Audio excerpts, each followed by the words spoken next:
Democrats have a teacher, an assistant principal, and a former local superintendent of schools in this race. Why are you running for this job? I'm running for this job because I have a vested interest. I have two babies, 9 and 10, that I want to see become successful. Keenan Crumble is an assistant principal at a high school in Wake County. What is it that you want to do if you have this job? I want to recruit and retain teachers.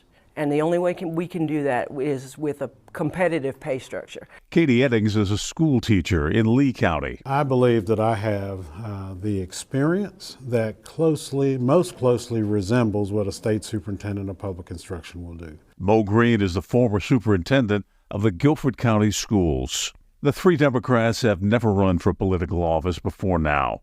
One of them says he was recruited for the job of superintendent. Governor Roy Cooper asking me to consider running.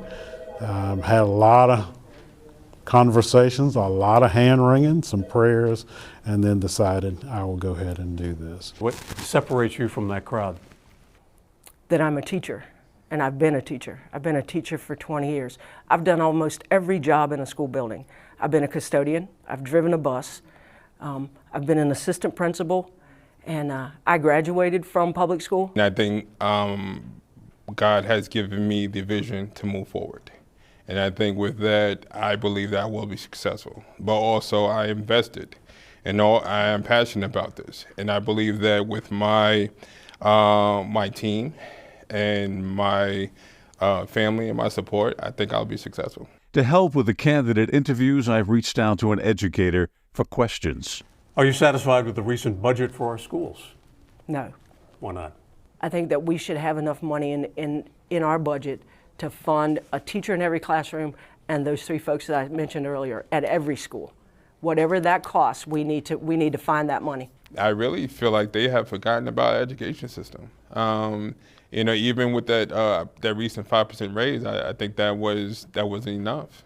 I have not seen legislation do enough for our education system, do enough for our schools. We know that billions of dollars are due. So if those billions of dollars were paid, then we wouldn't be having that first discussion about how much more is due. It's billions of dollars. Green refers to the Leandro case, where public schools sued the state over a lack of funding. Despite a ruling in favor of schools last year, Republican leaders filed an appeal with the state Supreme Court. The nearly 30-year-old case will be heard later this month. What is your plan for addressing the teacher shortage in North Carolina? You've laid out the fact that there is one. Right. What would you do to address it? I think the best people, once we get this pay structure where we need it, we have to use senior teachers to recruit. Is there anything that the current office holder of this particular job has either done or not done that you object to? I think right now the one thing I know that she has yet to do is bring our district, our great state, together.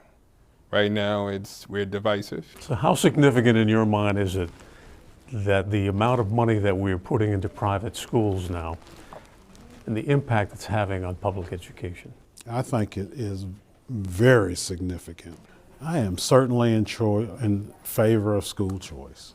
There's no question about it. However, the Constitution of North Carolina requires a public school system that is adequately funded.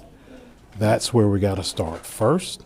One of the three candidates in this race must get at least 30% of the vote in order to avoid a runoff. Bill O'Neill, WXII 12 News.